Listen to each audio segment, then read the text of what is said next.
Hello everyone, welcome back to our channel. ఇవాల్టి వీడియోలో chest హెవీగా ఉండి నడుము లూజు తక్కువగా ఉన్న వాళ్ళకి, చెస్ట్ లూజ్ ఎక్కువగా ఉన్న వాళ్ళకి బ్యాక్ పార్ట్ కటింగ్ ఇంతకు ముందు వీడియోలో చూసారు. బ్యాక్ పార్ట్ ఆధారంగా చెంగల్లో ముడతలు లేకుండా హ్యాండ్స్ని ఎలా కట్ చేసుకోవాలి అనేది ఆ తర్వాత వీడియోలో కూడా చూసారు. ఇప్పుడు బ్యాక్ పార్ట్ హ్యాండ్స్ కట్ చేసిన తర్వాత ఫ్రంట్ పార్ట్ని, ఎక్కువ చెస్ట్ ఉన్న వాళ్ళకి ఫ్రంట్ పార్ట్ ఎలా కట్ చేయాలి అనేది ఈ వీడియోలో క్లియర్గా ఎక్స్ప్లెయిన్ చేస్తానండి.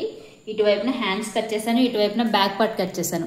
ఇప్పుడు మిగిలిన క్లాత్ అనమాట ఇదిగోండి. ఇప్పుడు నేను ఫ్రంట్ పార్ట్ ఎలా వేస్తానో చూపిస్తాను. మీకు ఈ వీడియో చూసారంటే చాలా డౌట్స్ అయితే క్లియర్ అయిపోతాయి. ఫస్ట్ ఆఫ్ ఆల్ నేను ఫ్రంట్ పార్ట్ ఎటు సైడ్ వేస్తున్నానో గమనించండి. ముఖ్యంగా అదొక్కటి గమనించండి. ఇదిగోండి, కోరంచుల వైపు నేను ఫస్ట్ ఫోల్డ్ చేశాను కదా, బ్యాక్ పార్ట్లో చెప్పే ఉన్నా మీకు. మీరు ఆ వీడియో చూస్తుంటే మీకు అర్థమవుతుంది ఎలా ఫోల్డ్ చేసుకోవాలి అనేది. ఓకేనా? ఇలా కోరంచుల వైపు ఫోల్డింగ్ ఉంది కదా, ఇటువైపున హ్యాండ్స్ కట్ చేసా. ఇది వచ్చేసి మూల అనమాట. ఇదిగోండి, ఇంతకు ముందు కట్ చేసిన బ్యాక్ పార్ట్ ఇది. ఇప్పుడు ఈ బ్యాక్ పార్ట్ని, ఈ మార్కింగ్స్ అనేవి ఈ క్లాత్ మీద పడేలాగా, ఈ మూల షోల్డర్ వచ్చేలాగా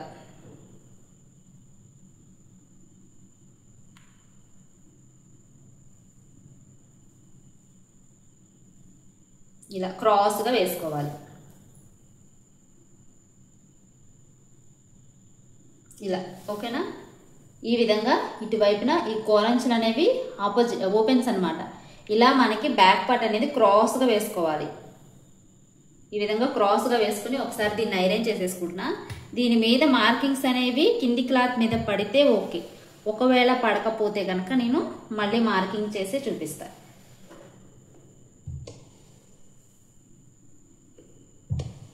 ఒకసారి ఐరన్ చేసేసుకుంటే మార్కింగ్స్ అనేవి పడిపోతాయి. ఒకవేళ మార్కింగ్స్ అనక పడకపోతే ఇంకా మీకు మళ్ళీ మార్కింగ్ అనేది చేసి చూపిస్తాను. చూసారా? యాజ్ ఇట్ ఈజ్ మనం బ్యాక్ పార్ట్లో ఎలా అయితే మార్క్ చేసుకున్నామో ఆ మార్కింగ్స్ అయితే పడిపోయినాయి. కొన్ని చోట్ల మిస్ అయినాయి. అవి కూడా మీకు ఇప్పుడు మార్కింగ్ చేసి చూపిస్తాను. ఎందుకంటే వీడియోలో క్లియర్గా కనిపించాలి కదా, దానికోసం.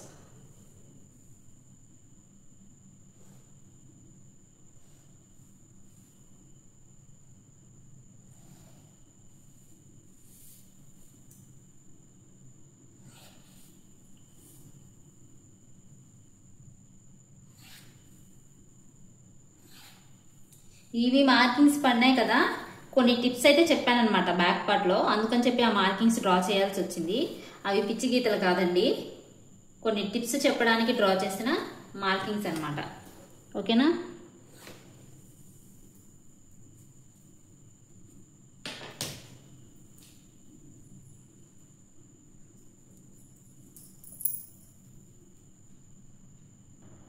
ఇప్పుడు మనకి చెస్ట్ లూజ్ వచ్చేసి 40 ఇంచులు కదా, ఇక్కడ నుంచి ఒకసారి 40 ఇంచుల్లో 4వ భాగాన్ని మార్క్ చేసుకుందాం 10 ఇంచులకి.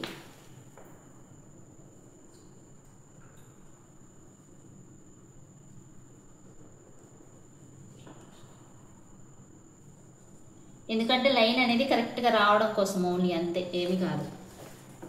ఒకవేళ లైన్ అనేది అటు ఇటు అయిపోయింది అనుకోండి, కొంచెం మళ్ళీ బ్లౌజ్ అనేది తేడా వచ్చేస్తుంది. ఇలా ఇది బ్యాక్ నెక్ డీప్ అనమాట. బ్యాక్ నెక్ డీప్తో ఇక్కడ సంబంధం లేదు. మనకి నెక్ లెంత్తోనే, నెక్ వెడల్పుతోనే సంబంధం ఇక్కడ మనకి.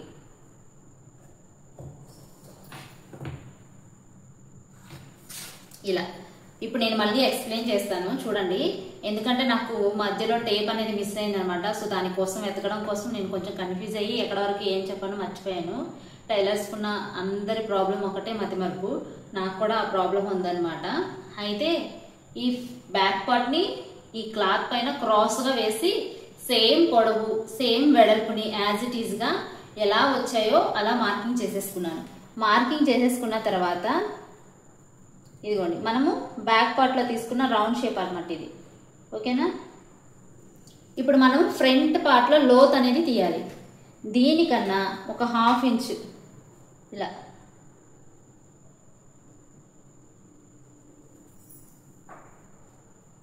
బ్యాక్ పార్ట్ కన్నా ఫ్రంట్ పార్ట్లో ఒక 1/2 ఇంచు లోతుని ఈ విధంగా మార్క్ చేసుకొని ఇక్కడికి వచ్చేసరికి షోల్డర్లోకి ఈ విధంగా కలిపేసుకోవాలి.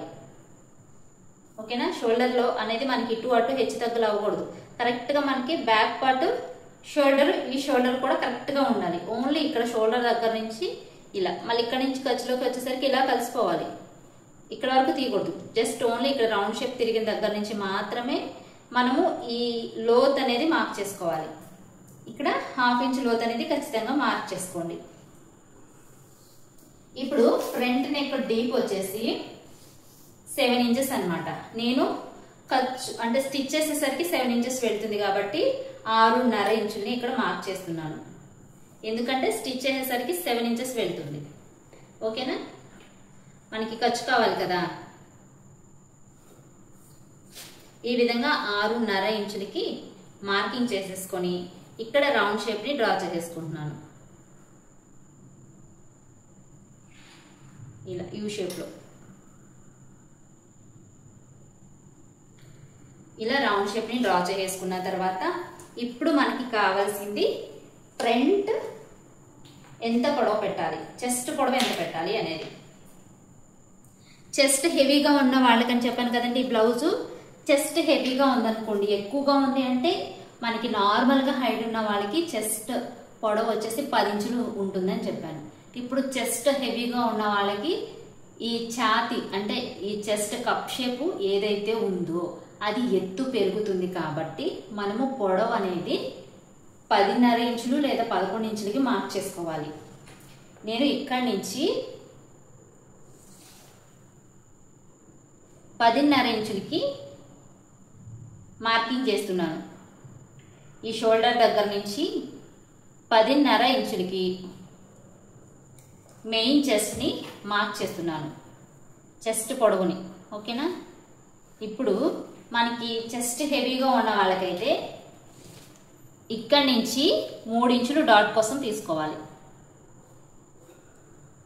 ఓకేనా, 3 ఇంచులు అనేది డాట్ కోసం తీసుకోవాలి. ఇప్పుడు ఈ 3 ఇంచులతో కలిపి మనకి చెస్ట్ పొడవు వచ్చేసి 13.5 ఇంచులు వచ్చింది. ఓకేనా, 13.5 ఇంచులు అయితే వచ్చింది అనమాట.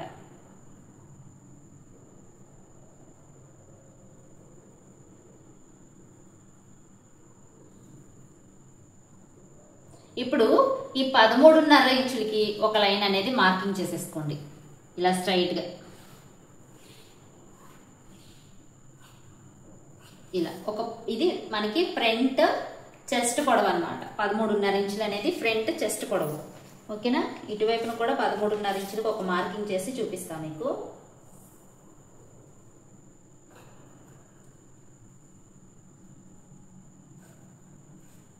ఇది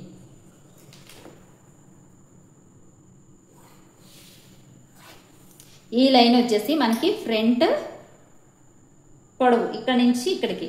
ఇప్పుడు మనకి బ్యాక్ పార్ట్ కన్నా ఈ 1/2 ఇంచు మాత్రమే కింద పొడవు ఉంది కదా, మరి షేప్ బెల్ట్ స్టిచ్ చేసేసరికి మనకి ఫ్రంట్ పార్ట్ పొడవు ఎక్కువైపోతుంది కదా. అలాంటప్పుడు మనం ఏం చేయాలి, సైడ్ జాయింట్స్ వైపు మనం ఎలా మేనేజ్ చేయాలి. ఫ్రంట్ పార్ట్ పొడవు ఎక్కువ అవుతుంది, బ్యాక్ పార్ట్ పొడవు తక్కువ అవుతుంది కదా. అప్పుడు ఈ సైడ్ జాయింట్స్ అనేవి ఎలా అడ్జస్ట్ అవుతాయి అని చెప్పేసి మీకు చాలా డౌట్స్ అనేవి వస్తాయి. ఇప్పుడు ఇక్కడి నుంచి మనము 2 ఇంచెస్ పైకి మార్కింగ్ చేస్తున్నా, 2.5 ఇంచెస్ మార్క్ చేస్తున్నా. ఓకేనా, 2.5 ఇంచెస్ మార్క్ చేసుకుని ఇక్కడి నుంచి కూడా నేను 1 ఇంచ్ పైకి మార్క్ చేస్తున్నా. ఇటు సైడ్ జాయింట్స్ వైపు 1 ఇంచ్, హుక్స్ల పట్టి వైపు 2.5 ఇంచెస్.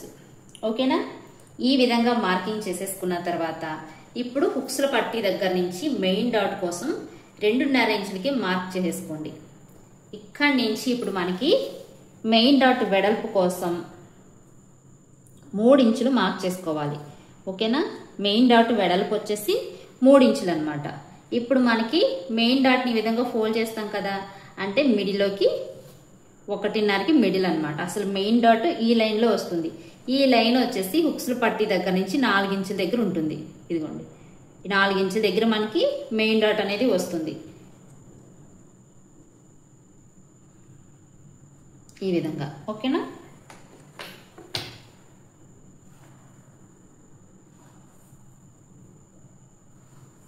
ఇది మనకి మెయిన్ డాట్ అనమాట. ఇది మనం కరెక్ట్ గా స్టిచ్ చేసాము అంటే ఇక్కడ కప్ షేప్ అనేది కరెక్ట్ గా వస్తుంది. ఓకేనా? ఈ విధంగా మార్కింగ్ చేసేసుకున్న తర్వాత ఇప్పుడు ఇక్కడి నుంచి ఇక్కడికి లైన్ని మార్క్ చేసుకోండి.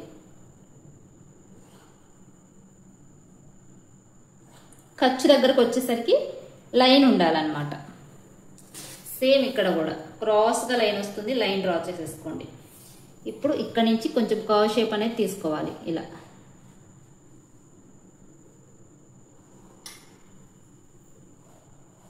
రౌండ్ షేప్లో డ్రా చేసుకుంటూ వెళ్ళి కట్ చేసుకోవాలి. ఓకేనా? ఈ విధంగా మనము ఫ్రంట్ పార్ట్ కట్ చేసుకున్నాము అంటే ఫిట్టింగ్ బాగుంటుంది. చెస్ట్ కిందికి మనకి ఫ్రంట్ పార్ట్ వస్తుంది. షేప్ బెల్ట్ అనేది ఇలా వస్తుంది. ఇక్కడి నుంచి ఇక్కడికి మనకి షేప్ బెల్ట్ హుక్స్ పట్టి పొడవు సరిపోతుంది. ఇక్కడ నుంచి వచ్చేసరికి మనకి 1.5 ఇంచెస్ లేదా 2 ఇంచులు అనేది షేప్ బెల్ట్ ఉంటుంది. ఇక్కడ చెస్ట్ దగ్గరకు వచ్చేసరికి కొంచెం కిందికి దిగుతుంది. ఎందుకంటే హెవీ చెస్ట్ కాబట్టి ఫ్రంట్ పార్ట్ పొడవు ఎక్కువగానే ఉంటుంది. బ్యాక్ పార్ట్ కన్నా ఫ్రంట్ పార్ట్ పొడవు ఎక్కువగానే ఉంటుంది. షేప్ బెల్ట్కి సైడ్ జాయింట్స్లో ఎటువంటి పొడవు రాదు. సైడ్ జాయింట్స్ అనేవి ఖచ్చితంగా కరెక్ట్గా వస్తాయి. ఓకేనా? అర్థమైంది కదా? అర్థం కాకపోతే కామెంట్ చేయండి. ఇంకొక బ్లౌజు వేళ్ళదే ఉందన్నమాట. సో నేను ఆ బ్లౌజ్ కటింగ్లో మీకున్న డౌట్స్ క్లియర్ చేస్తాను. మీకు ఈ బ్లౌజ్ కటింగ్లో ఏమైనా డౌట్స్ ఉంటే కనుక ఖచ్చితంగా కామెంట్ సెక్షన్లో అడగండి. ఇలా మార్క్ చేసుకున్న విధంగా కట్ చేసేయండి, అంతే. స్టిచ్చింగ్ వీడియో ఎంతమందికి కావాలో కామెంట్ చేయండి. ఇన్విజిబుల్గా పైపింగ్ ఎలా స్టిచ్ చేయాలి అనేది మీకు స్టిచ్చింగ్లో చూపిస్తాను. మరొక నెక్స్ట్ వీడియోతో చాలా టిప్స్తో మళ్ళీ మీ ముందుకు వస్తానండి. అంతవరకు bye bye. Thank you for watching.